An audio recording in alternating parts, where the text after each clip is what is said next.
balita na ikay mawiwili. Mga nagbabagang kamao, mga So mga par, matapos nga po ang one-sided na bakbakan sa pagitan ni Devin Haney at Regis Prograis noong December 9 na ginanap sa San Antonio, kung saan mga idol naging blockbuster po ang bakbakan dahil na-sold out po ang ticket ng venue. Bagamat hindi naman po mga idol natuwa si Bob Arum sa resulta ng pay-per-view ng laban ni Prograis at Haney. Talagang disappointing daw mga idol na sobrang baba daw ang naibenta na pay-per-view ng laban. Medyo mahina daw kasi mga idol, mag-isip ang nag-promote ng bakbakan. Wrong move daw talaga mga idol na ilagay sa December ang laban ni Haney at Prograis. Ang taprang promotion daw mga idol, hindi naglalagay ng mga big fights lalo na kapag December dahil talagang lalangawin mga idol ang pay-per-view ng laban. Ang buwan daw kasi mga idol ng December kung saan napapagastos na marami ang mga boxing fans dahil sa paparating na Christmas. Kumbaga mga idol, mas marami pa silang pinag-iipunan para sa panghanda kaysa daw bumili ng pay-per-view ni Haney at Prograis. Well, makikita mo talaga mga idol na halimaw talaga mag-isip si Bob Arum bilang promoter. Magaling talaga ito pagdating sa business ng laban. Pero tandaan po natin mga idol, hindi ito sinasabi ni Tanda para ipaalam sa lahat na magaling ito mag-promote ng laban. Palagay natin mga idol, pinaparinggan nito ang Matchroom CEO si Eddie Hearn na siya ang promoter ng laban ni Prograis at Haney. Hindi naman direktang sinabi ni Bob Arum mga idol, pero parang minamaliit nito mga idol ang marketing strategy ni Eddie Boy. Kung matatandaan nyo mga idol, isa po si Bob Arum sa mga nagsasabi na hindi daw magtatagal sa boxing business si Eddie Hearn dahil mahina daw ito mag-isip bilang promoter. Inuubos daw nito ang pera ng The Zone sa kanyang mga laban na puro lugi naman.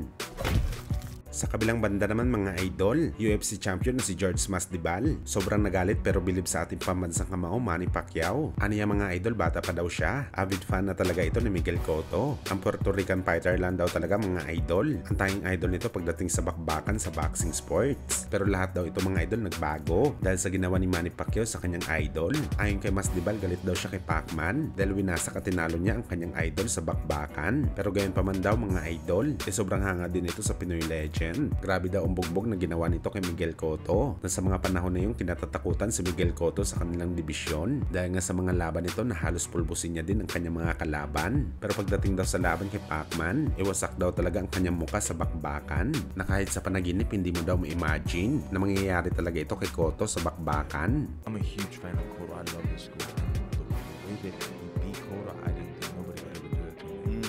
Bro, what the fuck? What is Samantala, Pinoy Unified Champion si Marlon Tapales lumapag na po sa Japan para sa bakbakan nito kay Naoya Inoue sa December 26 kung saan paglalabanan nila ang kauna-unahang undisputed sa Super Bantamweight at paglapag pa lang mga idol ni Marlon Tapales. Dinumog kaagad ito ng mga media sa Japan. Animoy instant superstar kaagad si Marlon dito.